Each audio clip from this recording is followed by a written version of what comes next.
ऐसा पूछा है क्या कि स्क्वायर रूट 9.3 को नंबर लाइन पर प्लॉट करो, इसको आप नंबर लाइन पर प्लॉट करो। अब ऐसे वाले क्वेश्चंस कैसे करने हैं एक बार सीख लो, 5 मिनट लगेंगे बता रहा हूं, उसके बाद हम लोग नेक्स्ट टॉपिक पे चलते हैं, अच्छे टॉपिक पे, इंपॉर्टेंट टॉपिक पे। ठीक है, जैसे स्क्वायर रूट 9.3 लिखा है या स्क्वायर रूट 4.5 या स्क्वायर रूट 5.1 ऐसा कुछ लिखा है, इसको नंबर में कैसे प्लॉट करना है, सिंपल। तो मानो ये आपका स्क्वायर रूट ऑफ x लिखा हुआ है, x की जगह कुछ भी हो सकता है, x की जगह जैसे यहां पे 9.3 है, कहीं पे 4.5, कहीं पे 3.2, ऐसा कुछ हो सकता है। ठीक है, अब करना क्या होता है, ध्यान से सुनना। सबसे पहले स्क्वायर रूट के अंदर जो लिखा है उतने यूनिट्स की आप स्केल से लाइन बनाए। ठीक है, तो दोस्तों जैसे यहां पर लिखा है स्क्वायर रूट 9.3, तो आपने 9.3 यूनिट्स की एक लाइन सेगमेंट बना ली। ठीक है, इसको बोल दो a, इसको बोल दो b, ये आपका 9.3, लेकिन फिलहाल मैं x बोल देता हूं। ठीक है, तो दोस्तों ये आपका आ गया कुछ x। ठीक, अब हमेशा क्या करना होता है क्वेश्चन में, आप यहां से एक यूनिट की और लाइन खींचिए, इसको आपने सी बोल दिया, ये आपका दोस्तों आपने एक यूनिट और लाइन खींच दी।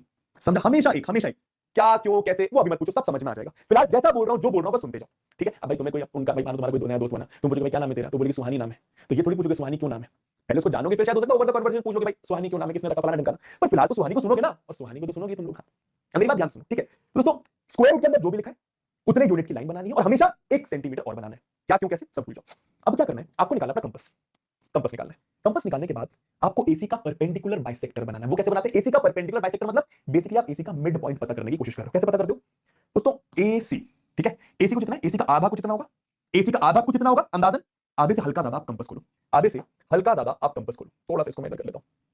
ठीक है, क्या बोला मैंने, आधे से हल्का ज्यादा आपको कंपास खोलना है। ठीक है, एक सेकंड, कंपास कहां गया, हाँ भैया। ठीक है, तो एसी का आधा को जितना होगा, आधे से हल्का ज्यादा आपने कंपास खोला, कंपास खोल के ए से एक आर्क इधर बनाई, थोड़ी सी बड़ी बना देता हूं, एक आर्क इधर बनाई और ए से एक आर्क नीचे बनाई। सिमिलरली सेम आर्क लेंथ लेके सी पर रखो, सी पर रखा, चेंज मत करना, एक आर्क ऊपर बना दो, एक आर्क नीचे बना दो, खत्म। क्या करा मैंने, एसी का आधा को जितना होगा, आधे से हल्का ज्यादा कंपास यहां पे रख के आर्क खींची, यहां पे रख के नीचे आर्क खींची, यहां पे रख के ऊपर आर्क खींची और यहां पे रख के नीचे आर्क खींची, काट दो, खत्म।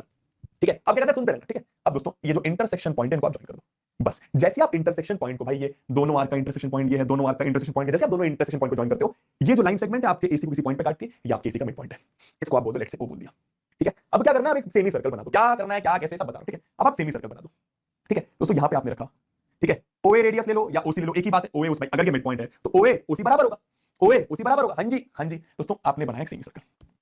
ठीक है, खत्म बात। अब क्या करना है, इस बी पॉइंट से एक परपेंडिकुलर खींच दो। क्या बोला मैंने, इस बी पॉइंट से एक परपेंडिकुलर, ये परपेंडिकुलर तो मेरे ख्याल से बना ही लोगे, बी पॉइंट से एक परपेंडिकुलर खींच दो, इसको आप डी बोल दो। दोस्तों ये जो बीडी लेंथ है ना, ये जो बीडी लेंथ है ना, ये जो बीडी लेंथ है, ये बीडी लेंथ आपकी रूट एक्स आएगी।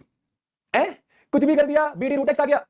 मैं आपको बता देता हूं ये कैसे रूट एक्स आता है, उसका आप मत जाओ, आपको नहीं जानना इतनी बातें। अब बस इंपॉर्टेंट क्या करना है एक बार फिर से बता रहा हूं, क्या करना है एक बार फिर से बता रहा हूं। सबसे पहले रूट ऑफ कुछ भी दिया हो, जितना अंदर दिया है उतने की एक लाइन सेगमेंट खींचो हमेशा, उसके बाद उसमें एक यूनिट और ऐड कर दो, फिर जो आपकी बड़ी वाली लाइन सेगमेंट है उसका मिड पॉइंट निकाला।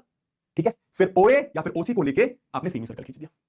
सेमी सर्कल खींचने के बाद ये जो आपका बी पॉइंट है, यहां से आप एक परपेंडिकुलर बना दो, एक परपेंडिकुलर बना दो। ये जो परपेंडिकुलर की लेंथ है ना, ये हमेशा हमेशा रूट एक्स आएगी।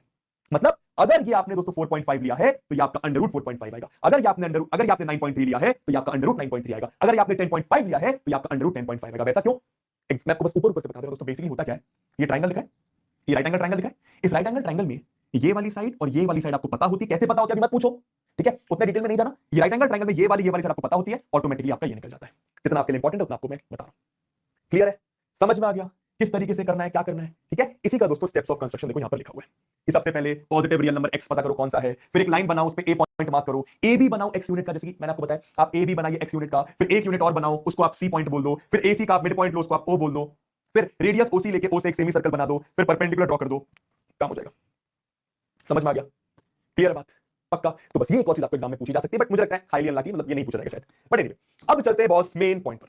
क्या, अब दोस्तों बहुत इंपॉर्टेंट, बहुत इजी टॉपिक, रैशनलाइजेशन क्या होता है, कुछ समझ में आ रहा है क्या। रैशनलाइजेशन का मतलब डिनोमिनेटर को इरैशनल नंबर से रैशनल नंबर